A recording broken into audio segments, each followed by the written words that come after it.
Hello everyone, we're back with Higanbana no Saku Yoru, translated meaning the unforgiving flowers blossom in the dead of night, also known as just Higanbana. When we last left off, we were at, what was it called? The Guardian Shrine? Shrine of the Guardian Deity. It was a short one, and Sakutaro was in it, which, that was something.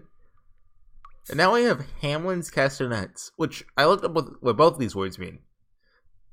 Sorry. So Hamlin refers to the Pied Piper of Hamlin. If you're not familiar with it, this is a guy with a flute. You could even call him a piper. He was like, "Hey, town, I'll take out all the rats for you." So he played a song, and all the rats followed him and jumped into the river.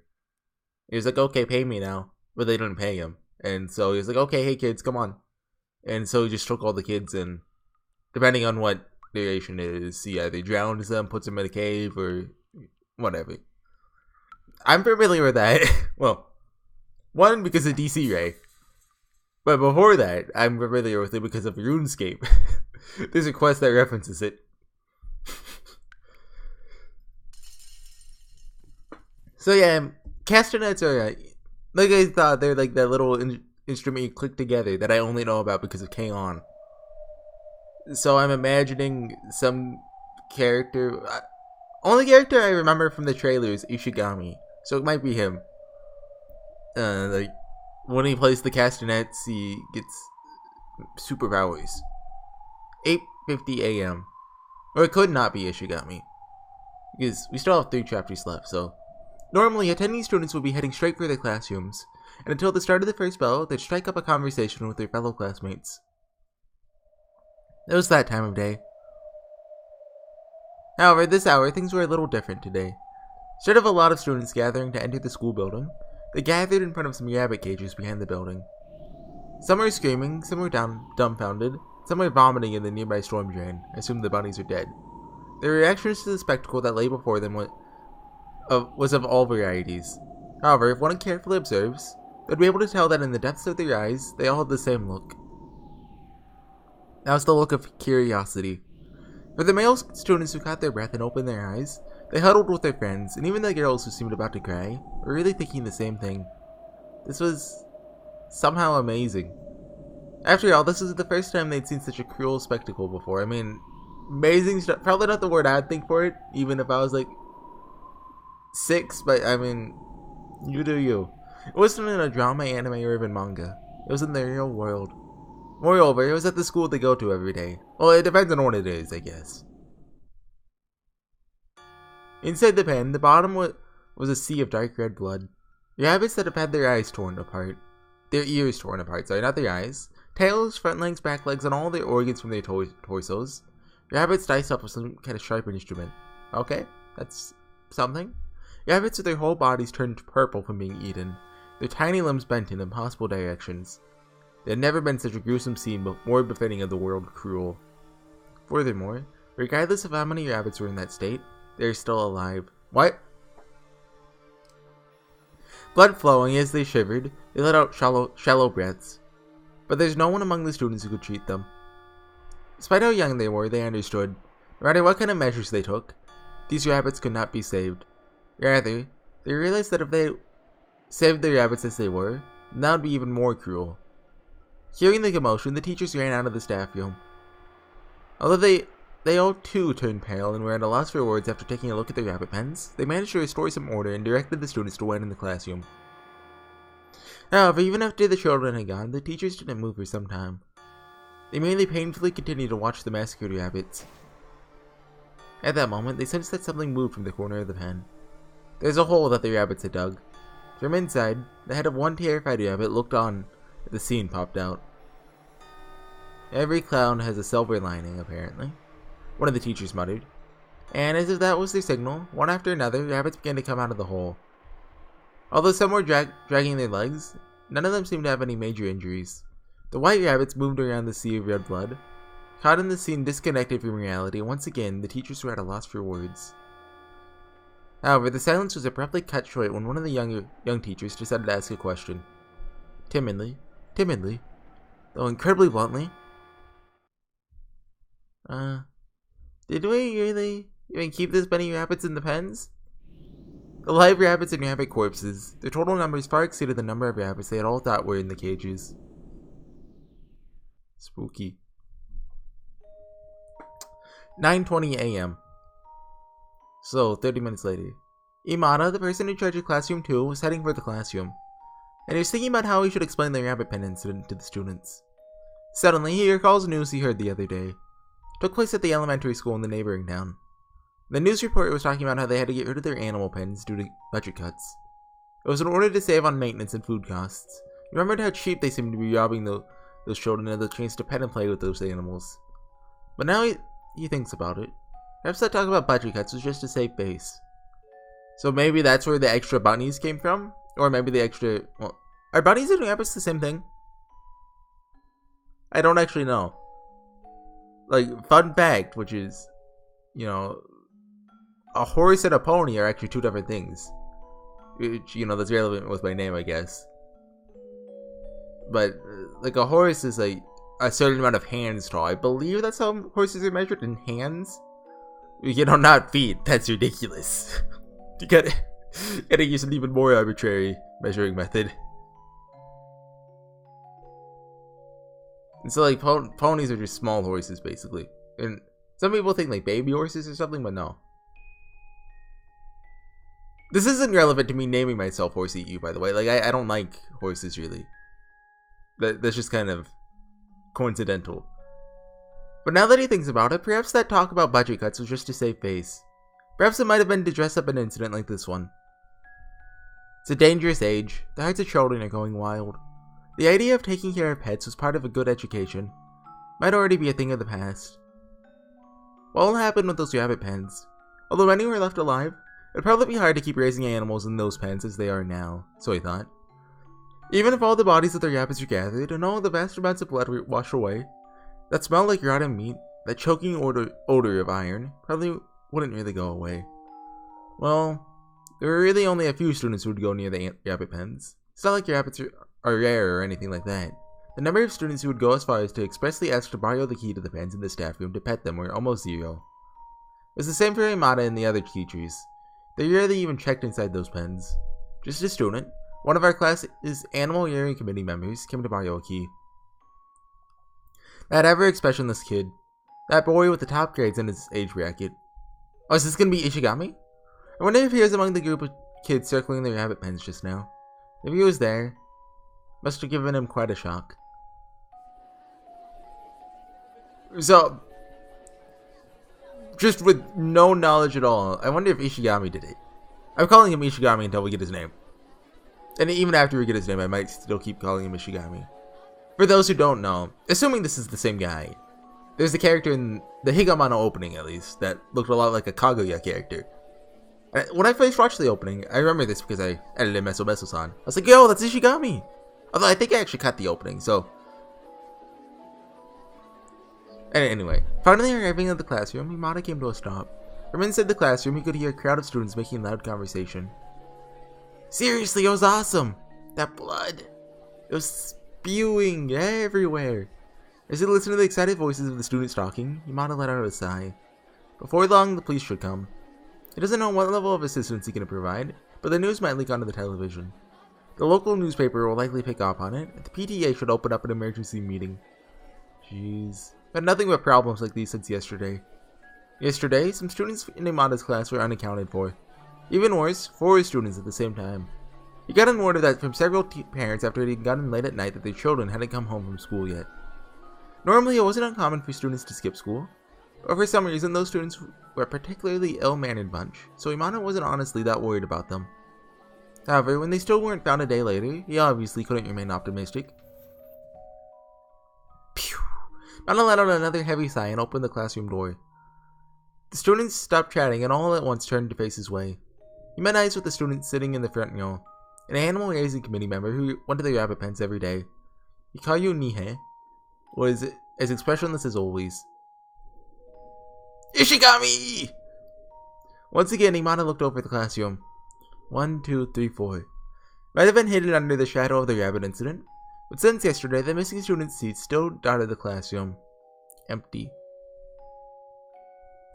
Hikaru Nihei was appropriately expressionless, a very quiet student. So my initial expectation is that he's the one who did this. But then also, like, that's what Yukushi wants me to think. Or does he want me to think that those 4 students he mentioned just earlier are the ones who did this? I'm not falling for your games, Yukushi. Which I am right now, because I'm like, okay, I reverse it, but then I reverse it back. But then also, because basically the 3 parties we have right now, those 4 kids, Ishigami, and the teacher right now. But we've seen the teacher's thoughts, so we can eliminate him. Also, like, he doesn't really have a motive. Like, Ishigami could be like, he doesn't want to be in the committee. Like, maybe he wants the rabbits to be set free, so he got the rabbit. Well, but then that doesn't make sense. But you know, he's an advocate for like animal rights, so he wants them to be set free. So he just killed a bunch of them, so the others could be set free. You might know him as his nickname, like Kiritsugu. However, looking at him in this class, it wasn't that his personality was quiet, but he didn't have any classmates to talk to, so it seemed. Hikaru didn't have anyone to talk to. In other words, he had no friends. Dude, it is Ishigami. So, they say you can hear it from the former school building's girl bathroom. Wait, a girl's voice would say, Meso, Meso. Oh, okay. I thought it was gonna cut off there. Meso, Meso, you there. Please listen to my pitiful story. Eh? It's not a guy? I heard someone say they heard a guy screaming and shouting. Oh, it's, what's his name? Takidori? It's a 4-syllable name like that. As I was saying, that's the voice of the teacher who was killed by Meso Meso-san's curse. Oh! They don't remember him though, right? Like, I'm pretty sure he was erased from everyone's memories. That just kind of worked its way into the mythos. After returning to their homeroom, his classmates were talking in the corner of the room. Even though they were sitting right next to him, there's no sign at all of him getting into the conversation. They wouldn't even let him enter their gaze. They completely ignored Hikaru's existence. That kind of guy wasn't there from the beginning. It was that kind of attitude. Hikaru wanted to quickly leave the classroom. School was already over. Staying around people who acted like he didn't exist was only agonizing. However, when Hikaru decided to go home, he noticed his bag was extremely light. Even though he should have had his notebook and textbook since the beginning of homeroom period. Looking through his desk and locker, his classmates who had been completely ignoring Hikaru until moments ago suddenly stopped talking and he caught sight of them grinning his way. That's bullying. Not again. Thinking so, he went to look in the garbage can, and as he thought, Hikaru's class materials had all been thrown inside. Carefully moved the leftover milks that had covered them. They were soaking wet and thickly soiled, and recognizing those were his things with his name written on them, that alone was painful. Wait, I've got it. I've got it. The bunny thing's gonna be framed on Ishigami here. And it's gonna be like Takeshi in episode 2, well, before episode 2. And Takeshi's gonna come back and be like, no, that's wrong, I have a camera. I mean, it's possible. He can make use of the textbook, but he probably had to throw away the notebook. Even though he had just gotten an exchange last week for the same reason. Feeling a frustration and shame that could not be put into words welled his heart. For an instant, his vision blurred. As Hikaru held his head in shame, he didn't raise his face for some time, because he felt his classmates staring at him. Keeping his posture, he took a deep breath, bit his upper lip, made his usual expressionless face. With that, he took up his textbook from the garbage can, and stuffed that milk-stained textbook in his bag. He probably wouldn't open that bag until he got home. He didn't want anyone to see him pathetically cleaning and drying out his textbook at school. He left the classroom as if he were running away from that scenario. As he shut the door, he heard a grandiose vulgar laughter. Hikaru once again bit his lower lip. Then he turns away from the classroom and walks off. He wanted to quickly head to the rabbit pens. In this school, Hikaru's unique place to go forget his worries was with the rabbits. Uh-oh. So did he not hear about it? Oh, hey bunnies. Hello. Real buddies. I wasn't expecting that, but okay. Thanks for waiting. I mean, I guess it's better than just having like 2D sprites. How about you, Ben? While opening the door to their cage, Hikaru spoke to them. That face, which has been expressionless until now, was believed with such spirit it was hard to believe. Was filled with such spirit, my bad. His voice also seemed to become extremely good-humored. He tossed the bag he had been burdened with towards the corner of the cage. Along with a thud, the giant earth whirled up. Whether they had reacted to the sound or not, the rabbits that had hidden in holes poked their faces out. Large red eyes. Ears that stood up straight. Those adorable gestures. Their bodies that had been dirtied here and there, but if one wiped it away a little, it would become snow white. Hikaru was a member of the Animal Raising Committee. Class 2's committee had been assigned to taking care of the rabbit's cage. They had to feed them each day, and twice a week they'd had to clean the cage. Compared to the other members and those involved, it was quite a difficult task, so it had been in a position everyone distanced themselves from. From the start of this semester, Hikaru had been forced into this role by the rest of his classmates. But in the end, he thought it was good. Had he not met these rabbits, Hikaru's school life would truly have been at the lowest of the low. It was ruined again. My notebook. He held his hand out to the rabbit, softly petting it. So which one of these is he okay? The texture of its short, soft fur was pleasant to the touch. It's actually just a siesta sister. Siesta. I combined siesta and siesta. No, wait. No, it's siesta sister, not siesta. Right, my bad. I only ever read the translation with siesta, so I don't know why I think it's siesta. But okay. It's not all that expensive, but if it's constantly getting thrown away, I wonder if it'd be better just to not take notes in class anymore. That's right. Even if he doesn't bring his notebook, he can still get a good score on his tests. Hikaru was smart. He was smarter than anyone else in his class. His classmates also knew this. Hikaru Nihei was quiet and smart, so that made them jealous. So he was bullied. Outrageous, isn't it? How long had it been since Hikaru's possessions had started being thrown away? Was it because he received 100% in all of his classes and was praised by his teachers? Was it because he kindly taught everyone his trick to taking notes? He did not know what the cause was, or if it was an accumulation of everything. In any case, one day it seemed that Hikaru had been bad-mouthed as being full of himself. And finally, when he had moved on to ignoring it, turned into having his personal items thrown away into the garbage bin. Hold on, let me take a drink. This is why I don't like reading on voice novels, because there's no time to do that. But at the same time, reading voice novels is a little awkward, because, like, I'm just quiet for, like, 3/4 of the time. Anyway, why me? He muttered this to himself, and Hikaru reached out his hand to a nearby rabbit, softly hugging it. It was soft and warm. He wanted to feel that body warmth more, so he put more strength into his arm that was holding it. The warmth transmitted through his arms that was enough to melt his heart. Do not strangle the rabbit. Why, this has happened to me. He used even more strength. No. And more strength. And more. A strange sound escaped the rabbit's mouth. Right now, the rabbit in Hikaru's arms looked to be in agonizing pain as it struggled. But Hikaru did not make it to let go.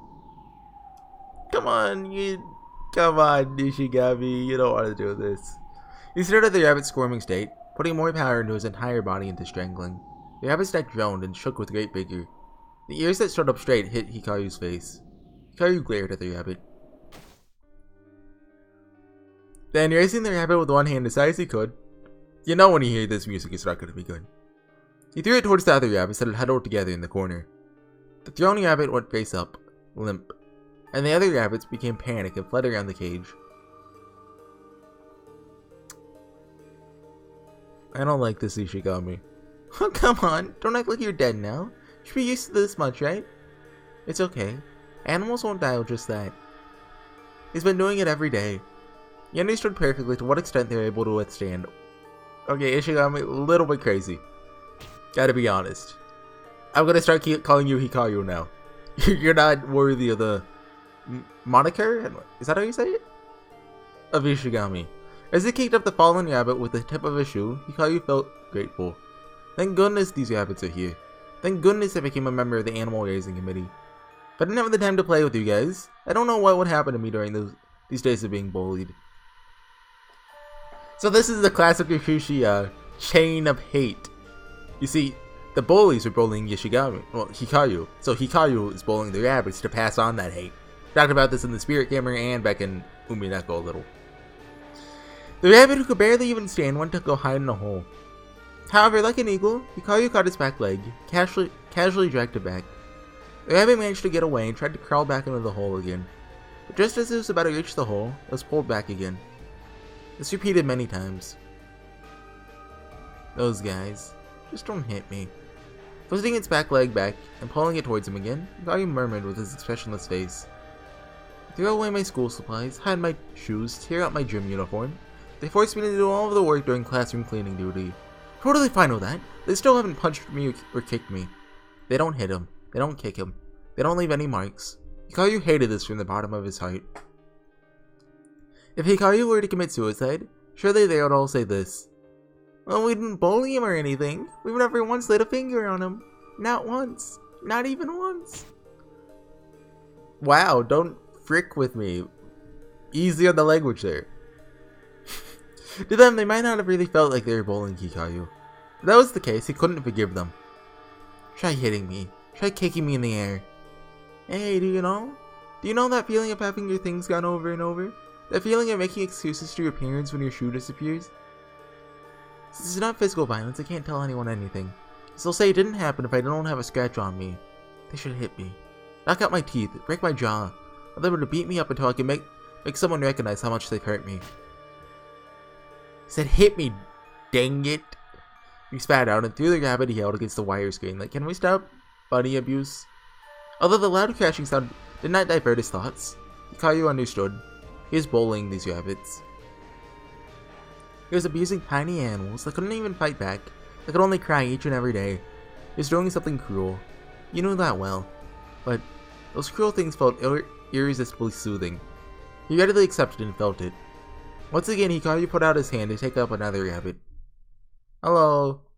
I'm assuming this is a yokai. You wouldn't get caught this soon into the story.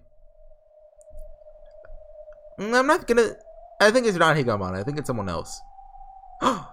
Having suddenly heard a voice, Hikaru looks back with a jump. Oh. It's Marie.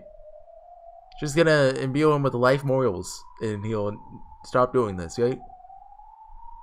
When he looked, on the other side of the rabbit pen wire stood a small girl wearing glasses. Did she see me? My amusements with the rabbits? My moment of bliss? Speaking of, who is this girl? Hurry up and disappear. Perhaps those emotions welled up inside Hikaru's eyes. The girl shriveled. I'm sorry? For suddenly speaking like that, and scaring you. Saying that, she smiled as if to smooth things over. When did you get here? When Hikaru was playing with the rabbits in the pen, he was always cautious of whether or not someone was coming. The inside of the rabbit pens looked over the school entrance, courtyard, and everything. Someone had come near the rabbit pens, he would quickly notice. However, he hadn't noticed her approach until this very second. Hikaru stood, as if to hide the rabbits from her gaze. Is she inside the rabbit pen? Or is he... Wait, is he inside of it? Like, how big is the rabbit pen? Because I thought it was, like, pretty small, but... Is it a big, like... I don't know. Need something? He kept his expressionless demeanor from dissolving with his question, and his heart was beating fairly rapidly. She might have seen him, having fun with the rabbits. Hikaru tried looking over the girl again. Simple, inconspicuous facial features. Despite being in the same class, she seemed like a girl whose name would be forgotten. A girl with an air of absent-mindedness about her. He didn't even have any confidence that this was the first time he had met her or not. Supposing they had spoken before, he probably wouldn't remember. That's how thin her presence felt. It's rare for someone to come to these rabbit pens. Seems a lot of people don't even know there are rabbit pens here. Right. Here either. Okay. She seemed like a girl who had discovered someone shadowed by the rabbit pens and decided to approach them. Guessing as much for now, Hikaru took a breath. It didn't seem as if she saw how he was behaving moments ago. That relief might have just been a wrong guess that left him with his guard down. Forcing a smile to her face, the girl comes into the pen. He didn't know who she was, but stepping foot inside his sanctuary is something he couldn't allow. So, like, from here, it looks like a person could have been in there. But maybe, I guess? Because it looks like two separate cages right here. Maybe that's just like the door. Even then, it still looks like pretty small. Furthermore, if I give up, she'll probably timidly come this way tomorrow too. Don't freak with me. The sanctuary is mine alone. This isn't a place for someone like you, who from the looks of it has no one else but rabbits for friends, to just nonchalantly come in. There's no way for the girl to tell those things were Hikaru's feelings. Squatting down, she began petting one of the rabbits happily. Don't be afraid. You're really cute. It's fine if you pet them as you like, but don't come here again. They just sent those feelings, but there's no way they would reach. As Hikaru began to feel his stomach churn a bit, he glared at her back as if he were about to bite into it. Huh. Does this one hurt? Does she actually not know? Like, she can read mine. What, is that just Higanbana? I don't actually know. I think she can. Which makes this like a dramatic irony. Don't touch that rabbit! The moment the girl noticed the rabbit was injured, Hikaru grabbed the back of her collar and pulled her down. With the sudden violence, the face of the scared girl matched the expression of the rabbit's, adding to his explosion of emotion. Get out.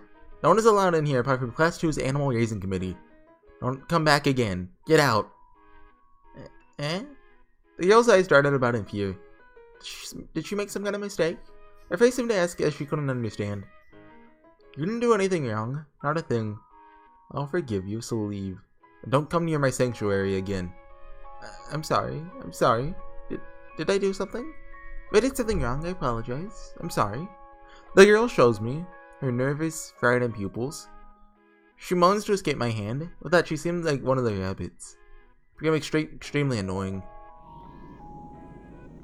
What the heck is it with you? Coming to a place like this by yourself? You have no friends? You're probably some loner who gets bullied in class. I mean, you're not wrong, but I think you're projecting. As he shouted full of emotion, his self-wounding words hurt even his ears. However, to the girl, those words cut right to the point. Her expression limply twisted from shock to sorrow. How did he know the secret that I've been hiding about being bullied? Wait. Is this a flashback?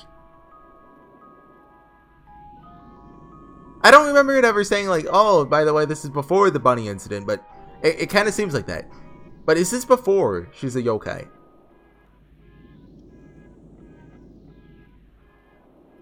I mean, it did say that she just kind of appeared out of nowhere, but at the same time, like, maybe? Maybe. It's unfortunate. I understand it well. So we both hate this feeling. Ah, that twisted expression. Makes me mad now. Hurry up and get out of here. Wow, ugly. That's uncalled for. Knowing that humans can't be your companion. Like, you know, the whole bunny abuse / you know. What you said earlier. That's fine. That's fine. But calling her ugly, that's just too far. Knowing that humans can't be your companions, you thought animals could be your companions instead? Your miserable thoughts are all too obvious. I know it, you're a bullied kid, right? Frustrating, isn't it? But you can't do anything about it, can you? So you think you can make friends with animals? As if rabbits or anyone could be friends with some... Wow!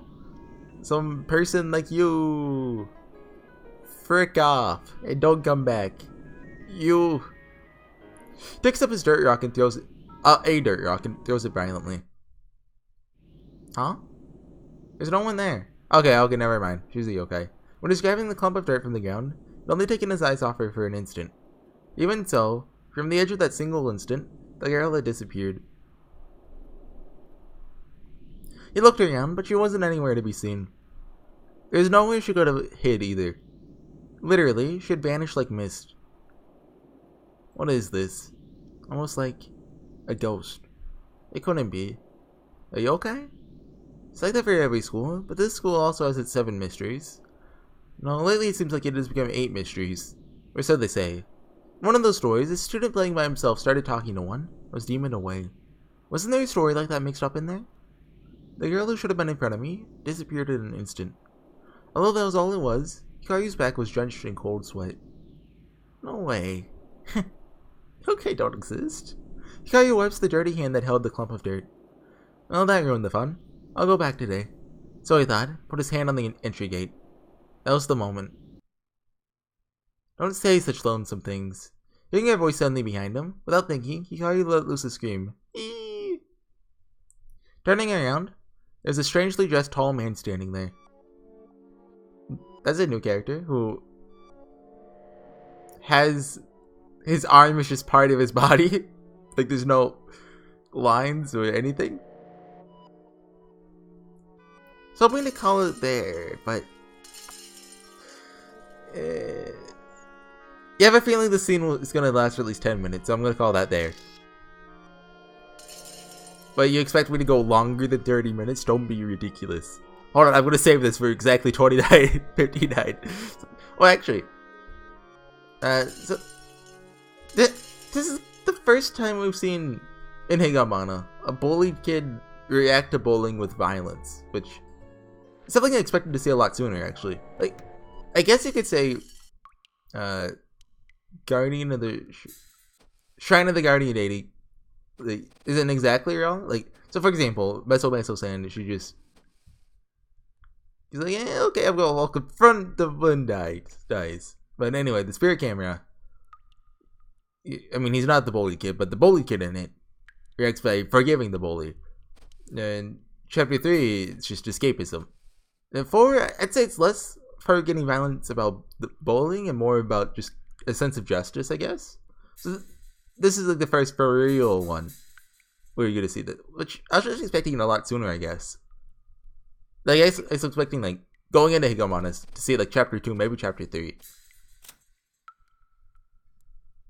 So it's later than I thought, but I'm still glad Yakushi's doing this because it's an interesting perspective that you don't really see too much in media either, when it's a completely believable thing to happen. Yeah, anyway, that's all I wanted to say. Thanks for watching, everyone, and I'll see you guys next time. Bye.